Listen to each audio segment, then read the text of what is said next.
Hello, Paul Hamilton here. Really excited to bring you this tutorial. It's something I do with my kids quite a lot, especially when I'm teaching them about geography and places in the world, and I just wanted to share it with you. So what I'm going to do is I'm going to open up Google Earth. Now, I love Google Earth on the iPad. It is absolutely beautiful the way that we can zoom in and do different things. So just a quick example of this. I know that in Google Earth, most kids now these days, they just want to type in up the search engine straight away. So if they were looking at Sydney, Australia. Yes, I'll definitely say okay. If they were looking at Sydney, Australia, we'd zoom in on Sydney basically. It'd do a view, it would bring it in. I'll get rid of that so you can see. And there we go. And it plots it straight away. Off we go and so on. So I'm just going to zoom out there a little bit. And what I find really beneficial with Google Earth is get kids to navigate around their area without doing the search up the top. It just gives them a really good appreciation of your country and where everything is. You would be surprised with your little learners how little they know about geography and basically north, south, east, and west, things that are on the west coast, things that are on the east coast. They're very good at searching, but when it comes to having an awareness of where it is actually in the country, it's really struggling. So if I was to ask my students where we are and what we're studying at the moment, get them to actually plot or actually try and find where they are in Google Earth. So I'm on the Sunshine Coast, so when I actually zoom in and teach your kids to zoom very slowly and pinch very slowly, you can see things opening up there.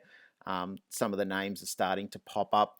Top left-hand corner, by the way, we can actually put in the places. We can actually put in borders and labels. We can put in oceans if we want. We can put in businesses, so you can sign things on and off a little bit there. But you can see there's Gympie there that's just popped up. Start to talk about places. There's Peregian. Who's been to Peregian Beach? Then you can focus in a little bit more on your area and say, okay, where do you live? Try and find where you live according to the landmarks around your area.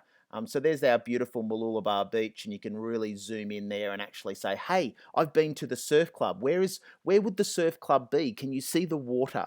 And really get them to actually pinpoint geographically things that they can identify where they have been in their world. Now, if you want to branch out with your older kids, you could start off really, really quickly saying, okay, name your favorite place that you've actually holidayed in. And so you've got kids that'll start bringing into Papua New Guinea, or they might go a little bit further over here and go to Indonesia and Bali. But I think there's a lot of value in getting kids just to pinch and search without actually typing in the words.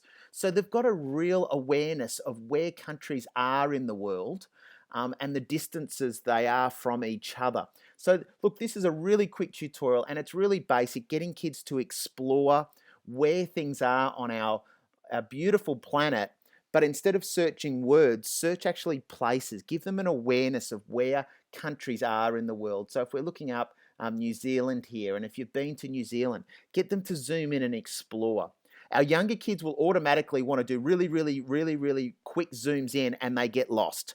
In my experience, that's what they do. So teach them to zoom really, really slowly, and then identify places. And you can see there, the places that we can find with Google Images now is just absolutely amazing with Google Earth. So there's a really great opportunity for kids to explore, to appreciate the world that we live in, but also get a greater awareness of where the countries are and the continents are on our beautiful planet.